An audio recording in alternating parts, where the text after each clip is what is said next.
Vain Valentine. Mobile phones for selfies only. Sunglasses worn indoors. Smug look on face. Vain Valentine. Valentine was handsome, and boy did he know it. He was so vain he couldn't walk past a mirror without checking his reflection in it. One time, some boys at his school came into the toilets and caught Valentine kissing himself in the mirror. Valentine believed that because he was handsome, he should be famous too. He had no talents of any kind, but a lot of famous people, he wasn't going to let that hold him back. The boy annoyed everyone by acting as if he were famous, strutting around the school wearing sunglasses. He never took them off, even when it was dark, and spent all day bumping into things as he couldn't see where he was going. Boof! Ouch! If a teacher handed him a detention slip, he would assume they were asking for his autograph, scribble on it, and hand it back. Have that framed, instant heirloom. Valentine would refuse to take part in sports in case a stray ball bashed into his perfect face. Sorry, guys, my face is my fortune. If I looked like you, I would be broke. Once he developed a big red spot on the end of his nose and was so horrified he didn't come into school for a whole term. No! I thought I was flawless, absolutely flawless. Valentine didn't have time for friends. Instead, he spent the whole of his break time and lunchtime taking selfies. Click, click, click, click, click, click, click. At last count, he had 895,731 pictures of himself on his phone. During any downtime, he would scroll through these, admiring himself. That's a great shot of me. Another great shot of me. Wow, yet another great shot of me. Why didn't anyone tell me? I'm so handsome. Click, click, click, click, click. Valentine would claim that Valentine's Day was named after him. He would send hundreds of Valentine's cards to himself, which he would open during lessons to try and impress everyone. Oh, this is so embarrassing. Yet another card professing underlying love for little old me. The girls in his school would never send him a card. He might have been good looking, but his personality made him repulsive. Valentine really was one of the world's worst children. One day, Valentine had what he thought was a brilliant idea. An idea he was sure would propel him to stardom. Stardom, or even superstardom or megastardom.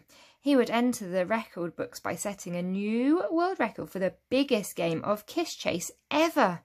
Valentine would be the only boy, and there would be hundreds of girls pursuing him, desperate for a kiss.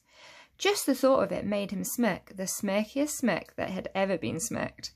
But he couldn't do it alone, so Valentine put up hundreds of posters with his face all around the school.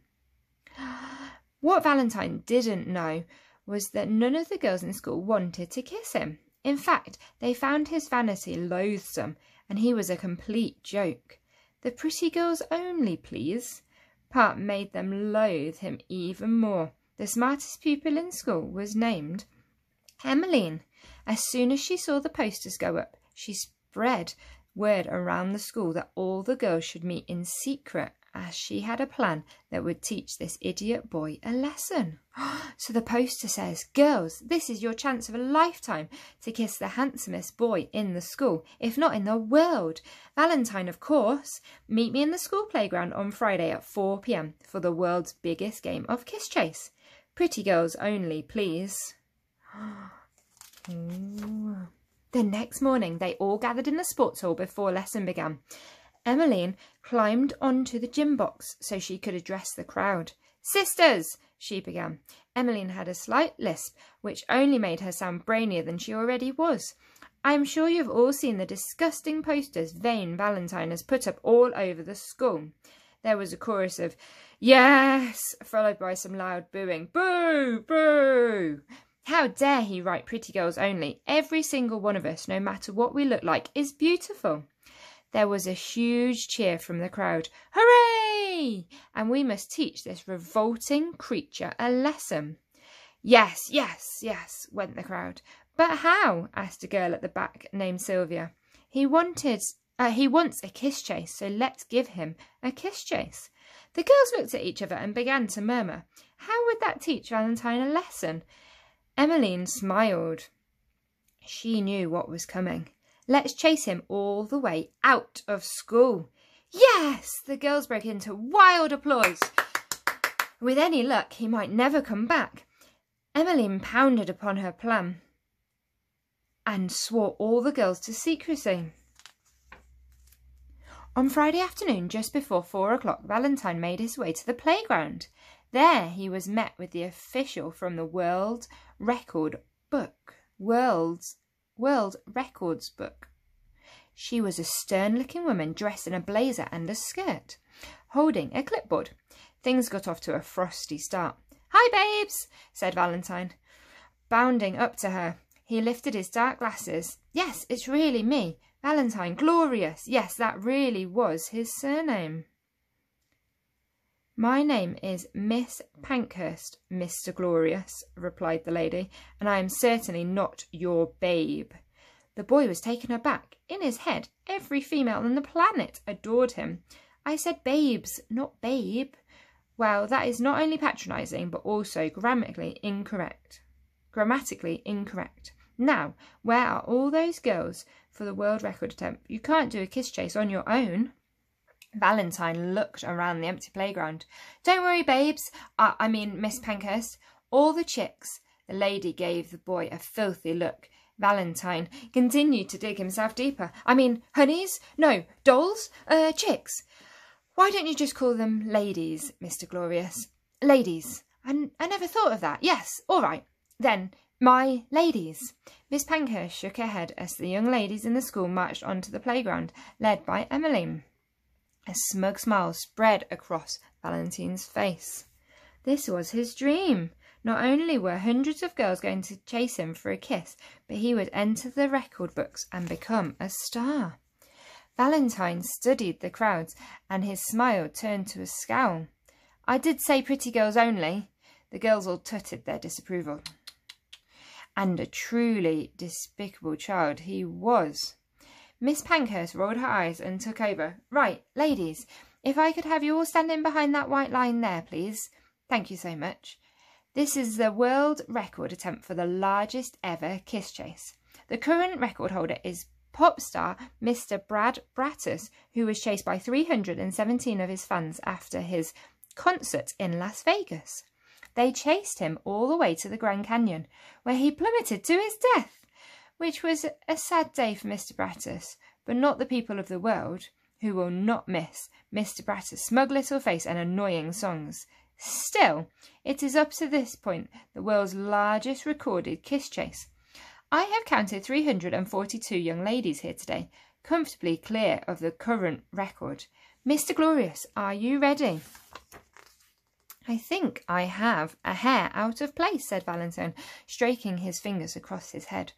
All the girls sighed and rolled their eyes. He rushed to a window and examined his reflection, patted the one tiny stray strand of hair that was not slicked back perfectly with all the others.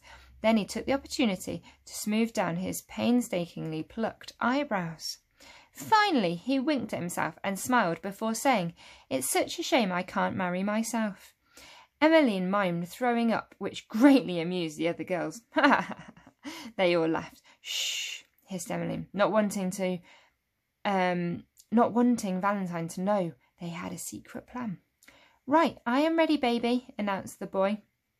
Miss Pankhurst grimaced. "Ladies, are you ready?"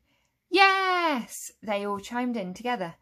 The girls of Valentine's school had been waiting for this a long, long time. Behind their backs, they were all clasping masks that they had made.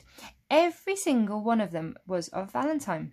He had put so many posters of himself up around the school that it was easy for the girls to cut round the face and poke through 2 eye holes. Emmeline gave the order, "Masks on, sisters!" It was a startling sight. 342 girls, all looking exactly like the boy they were about to chase. Valentine looked at the scene. It was freaky. "What the?" spluttered the boy. But before he could say whatever he was going to say next, Emmeline spoke up. "You love yourself so much, Valentine, that we thought you would like to be chased by your own stupid face." "Now charge!" Her army of sisters all started running as if they were going into battle.